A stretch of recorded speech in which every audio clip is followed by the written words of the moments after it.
자, 다음은 인풋 태그 설명해 드리도록 하겠습니다. 자, 우리가 웹사이트를 운영하다 보면은 사용자한테 어떤 데이터를 입력받아야 될 때가 있습니다. 그럴 때 사용하는 게 인풋 태그입니다. 여기다 인풋 이렇게 적어주면 되고요. 자, 그런데 우리가 인풋이라고 했을 때 그냥 단순 텍스트를 입력받을 때도 있고 뭐 비밀번호 입력받을 때도 있고 아니면은 어떤 뭐 이메일을 받을 때도 있고 파일을 받을 때도 있죠. 그래서 여기다가 타입 이렇게 적어주고요. 어떤 데이터를 받을 건지 타입을 적어줘야 됩니다. 타입은 정해진 타입들이 있고요. 하나하나씩 보여드리겠습니다. 텍스트라고 하면 텍스트를 입력할 수 있는 인풋 창이 뜨고요. 인풋 타입 버튼이라고 하면요, 이렇게 버튼이 하나 나옵니다. 참고로 버튼에 어떤 이름을 붙여주고 싶을 때는 value라고 적어주고요. 로그인 이렇게 넣어주면 value 속성의 로그인이라고 적어주면요, 이렇게 로그인이라고 하는 텍스트가 버튼 안에 들어옵니다. 잘 들어오죠? 자, 그리고 가끔 우리가 이렇게 텍스트 안에 입력하기 전에 어떤 글자가 들어있는 경우 본 적이 있을 거예요. 그럴 때는 input type text placeholder라고 하는 게 있고요. 뭐 id를 입력해 주세요. 이렇게 placeholder 속성에 글자 넣어주면 이렇게 input 텍스트 안에 텍스트를 입력받는 인풋 창 안에 기본적으로 텍스트가 보여지게 됩니다. 근데 글자를 입력하면요, 저 placeholder 안에 있는 값은 이제 사라지게 돼요. 요거 많이 쓰고요. 그 다음에 체크박스를 입력받고 싶을 때가 있어요.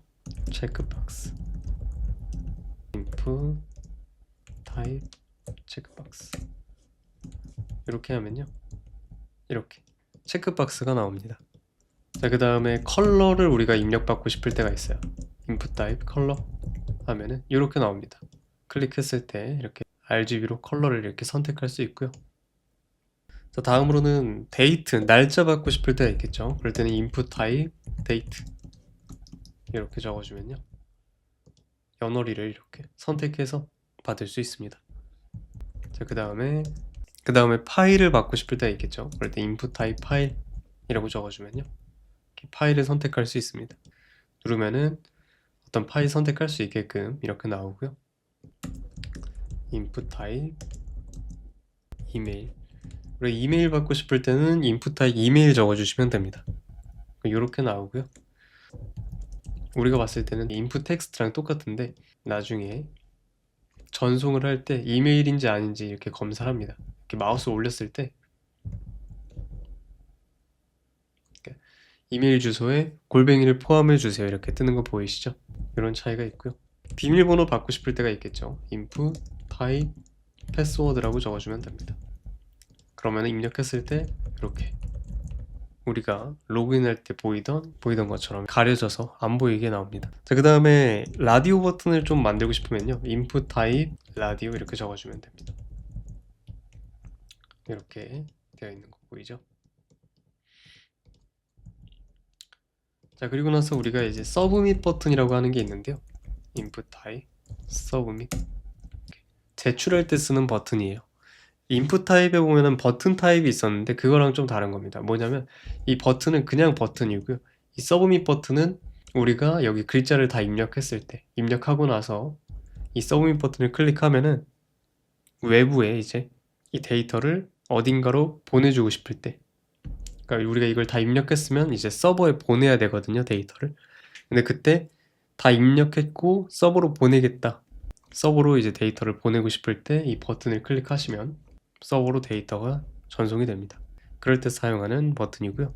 그래서 이렇게 input 태그를 사용해서 여러 가지 데이터를 받을 수가 있습니다. 그래서 여러분들이 나중에 사용자로부터 어떤 데이터 입력받고 싶을 때는 이 input 태그 쓰시면 되고요.